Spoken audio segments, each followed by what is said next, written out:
Olá galera, bem-vindos a mais um vídeo aqui do meu canal. Eu sou o professor Alan e estarei apresentando para vocês mais um vídeo referente ao curso Python com Jupyter Notebook. Esse vídeo aqui, gente, faz parte do projeto de extensão Curso de Análise de Dados com Python, que está sendo oferecido pelo Instituto Federal da Bahia, Campus Vitória da Conquista, em parceria com a COEST, que é a Coordenação de Extensão e FIC aqui do campus.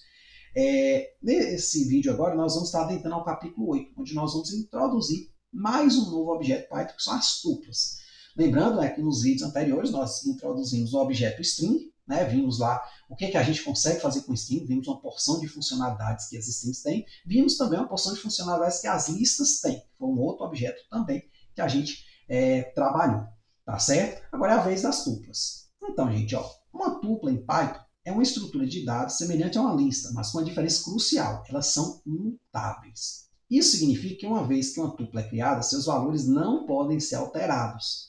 Essa característica pode ser útil em muitas situações, como quando você tem um conjunto fixo de valores que não deve ser modificado ao longo do tempo.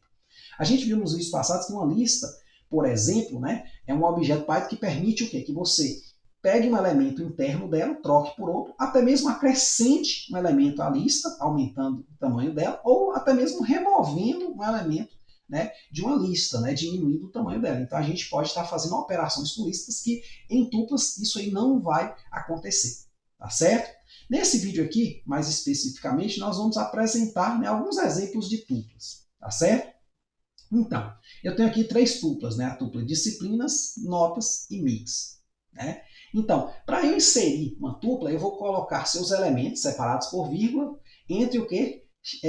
Parênteses ao invés de colchetes, como a gente fez numa lista, tá certo? Então aqui eu tenho a tupla disciplina formada pelas disciplinas matemática, física, química, português, geografia e história, que são o quê? Dados do tipo que? String. Por quê? Porque estão entre aspas, tá certo?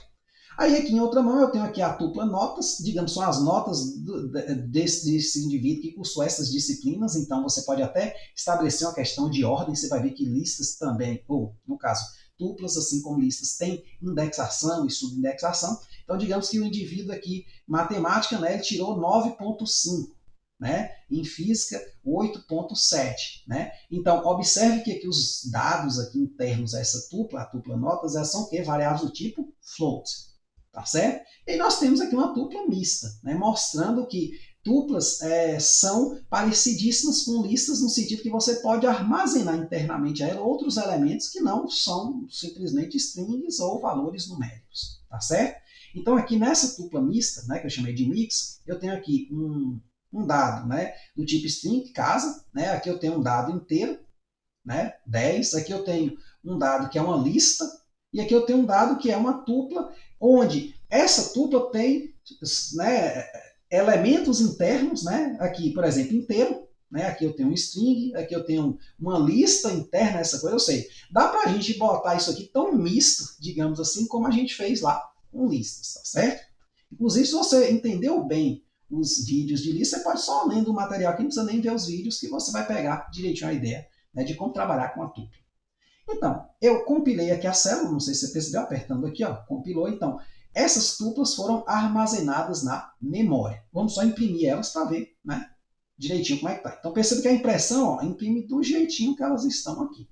Tá certo? Então, do jeito que estão aqui em cima, estão aqui na impressão. Aí o que eu posso fazer? Eu posso o quê? Consultar os tipos desses objetos aqui. Em princípio, qual é a denominação que a gente tem para uma tupla? A gente já viu que para o string a gente tem a denominação str, para uma lista a gente tem a denominação list, e para uma tupla, como é que nós chamamos ela? Qual o tipo? Vai ser o quê? Tuple, certo? Então, essa aqui é uma palavra reservada do sistema, então você não pode usar ela para tuple igual e tentar armazenar algo, que é uma palavra reservada, certo? Então, gente, olha, tuplas são imutáveis, como eu falei lá acima, então tupla não tem nenhuma função semelhante a append, que é a função que a gente utilizou lá em lista. Claro que eu estou utilizando aqui, mas podia ter outro nome também. Se for, professor, a função append não funciona, mas tem outra para eu poder, por exemplo, pegar aqui na lista de disciplinas e acrescentar mais uma disciplina. Infelizmente, eu não consigo fazer isso diretamente. Há formas de fazer isso, a gente vai perceber, mas não diretamente na tupla. A gente vai ter que fazer uma certa conversão dela para uma lista, vamos dizer, num vídeo futuro, inserir o elemento lá e depois converter novamente para uma tupla. Então, assim, a gente não consegue alterar diretamente, mas indiretamente a gente vai conseguir fazer alteração, né, incluir elementos numa tupla. Então, se eu compilar aqui, ó, a primeira coisa que a pessoa pensa, olha, vou tentar ver se eu consigo acrescentar um elemento numa tupla ou remover um elemento. A gente não vai conseguir fazer isso, tá certo? Então, ó, deu um erro. Ou seja, uma tupla é um objeto que não tem um atributo append, tá certo? Então, perceba aí, né, uma diferença já de cara aí com uma lista, tá certo?